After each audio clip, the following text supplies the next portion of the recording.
All right, so today we're going to review concavity. All right, so what you need to know about concavity.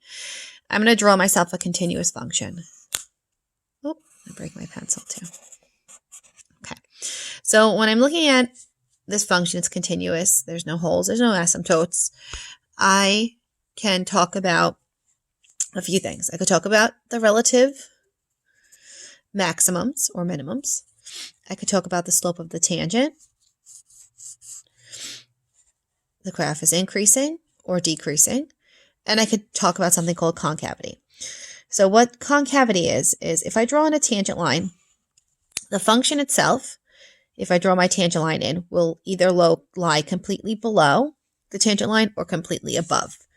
So this section of the graph is completely below the tangent line, which tells us that the graph is concave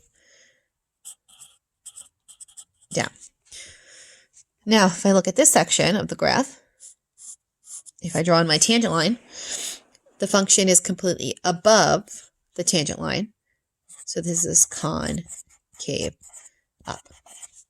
Okay, now there is going to be a point somewhere over here. It's a special point because when I draw on my tangent line, one section of the graph is going to be completely below. So the section here. So that means that section is concave down.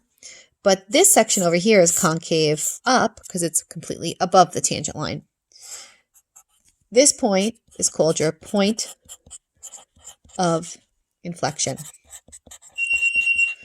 That's where the graph changes concavity. Okay, so the second derivative tells us about the concavity. The second derivative tells us then we evaluate a point or a value at or on the second derivative. If it's greater than 0 or positive, it means that the function is concave up. Likewise, if we evaluate the second derivative and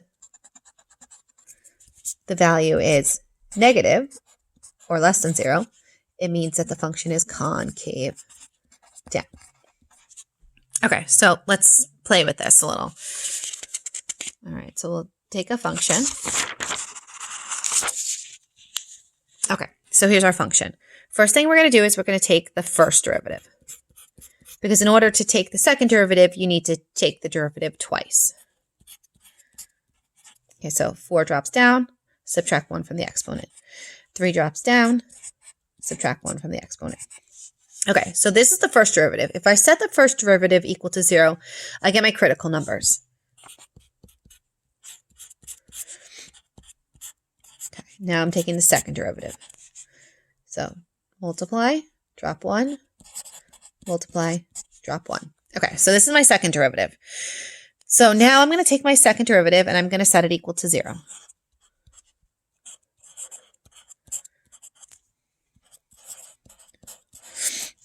Okay, so this is something now I can factor out my 12x.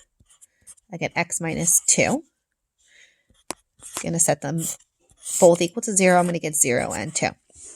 Okay, so just like my critical values, these numbers here are going to separate my function into 3 intervals. So 0's here, 2's here. So the first interval that I'm looking at is this interval here, which is negative infinity to 0.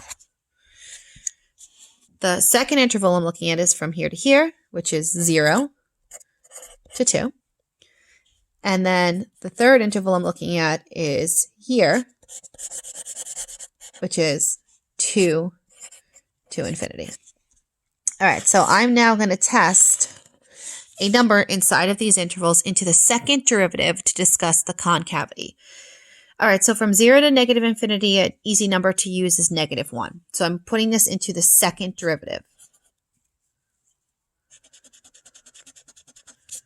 So I'm doing f double prime of negative 1. All right, so I have 12 times negative 1 squared minus 24 times negative 1. All right, so what I care about here is what is the sign. So I know that this is going to be a positive number. This is going to be a positive number. So the whole thing is going to be positive. So because the second derivative is positive, that means that my function on that interval is concave up. All right, now I'm going to test something from 0 to 2. All right, so 1's a good number to test into the second derivative.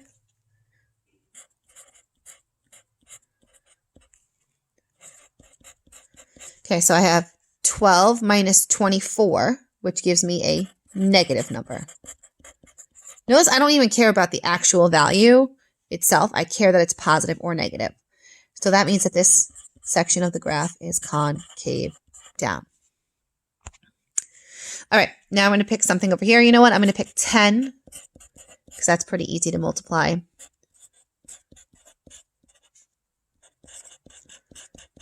Okay, so this is positive minus a smaller number. So I know that this is going to be positive. So concave up. Okay, so now I see I have 2 points of inflection because the concavity changes twice. It changes from concave up to concave down, and it changes from concave down to concave up. So if I want the actual points of inflection, what I'm going to do is I'm going to take 0, that's where the concavity changes, and 2, and I'm going to plug it into the original function because remember, this is a point that sits on the original function. So I'm going to do f of 0.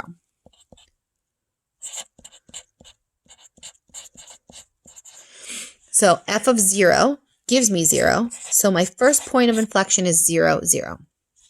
All right. Now I'm going to do f of 2. All right, f of 2. This is 16 minus, this is 8 times 4, which is 32.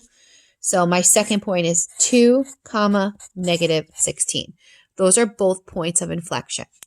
Okay, so now if I were to look at the graph, what the graph of that function would look like is, notice that there's a change in concavity from 0 at 0, 0 and at 2, negative 16. If I draw in the tangent line here, this section of the graph is completely below. This section of the graph is completely above. Likewise, if I draw my tangent line here, this section of the graph is below, and this section of the graph is above. Different from your relative minimums or your relative maximums.